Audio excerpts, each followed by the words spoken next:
Thomas the Tank Engine, Episode 21, Rosie, Annie, and Clarabel. Thomas! Thomas! Get up this instant! Ugh! Thomas jolted awake. What are you doing here, Rosie? Shouldn't you be pulling Annie and Clarabel or something? That's in like 30 minutes. Thomas, why aren't you at the works? You're so beaten up. Well, I thought that maybe I could pull Annie and Clarabel. I mean, I'm not that bad. Thomas tried to roll forward, but his wheels creaked. Okay, so maybe it is a little bad. Thomas, we went to the works like a week ago. Of course they haven't fixed you up perfectly yet. Yeah, well, I thought that maybe I could, come back and help out. No, Thomas, you will be going to the works and I will be pulling Annie and Clarabel. Well, who's been pulling Annie and Clarabel while I was at the works?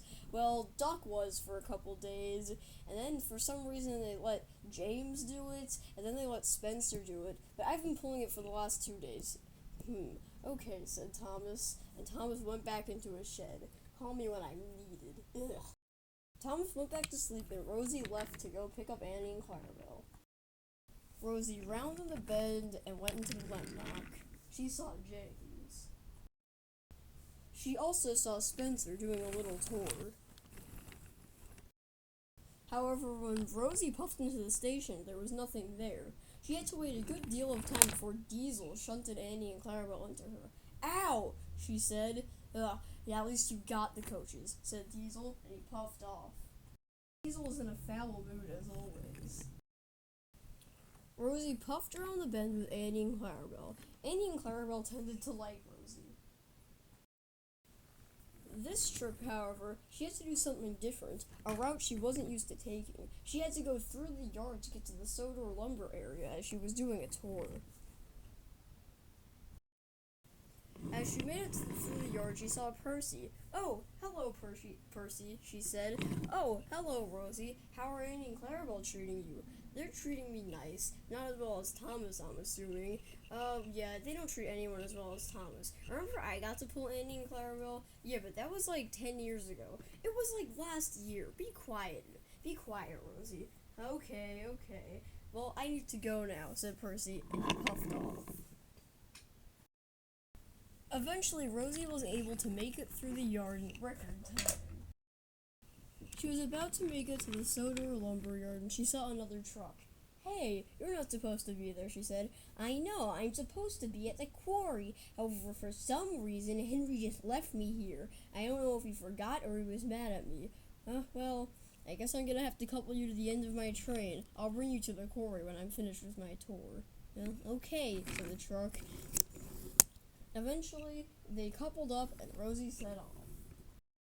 Eventually, Rosie made it to the Sodor lumber area, and all the children on the tour were having a very nice time. However, she had to go up Gordon's Hill. Even when not pulling coaches or trucks, Gordon's Hill was always a struggle for her, considering how big it was. However, since she was pulling 2 coaches and a truck, it would be even harder. She failed a few times before finally getting the hang of it and making it over the arch. Although it was an extremely hard task for her, she was able to have fun while doing it. Chloe saw what was happening and immediately went near the entrance. Rosie saw that and then backed up, causing Scarloey to pick up the salt truck. She then struggled up Gordon's Hill again. However, her coupling wasn't strong enough, and then Annie and Clarabel fell. Luckily, no damage was done, and she was able to pick them up again right away. Rosie eventually got down Gordon's Hill and was speaking with Duck. Yeah, I wanted to pull them, said Duck. However, I think you're fit for the job. I just hope Thomas isn't too salty about it. He is a bit mad at me for taking them, but I can tell that he's grateful that somebody is, and they're not just getting pulled by Diesel or something. Have you noticed Diesel being a lot more foul lately? No, said Rosie. He's always like that.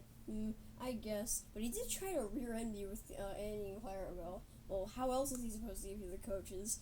Nicer, I guess, said Rosie. Well, I better be on my way now, she said, and she puffed off.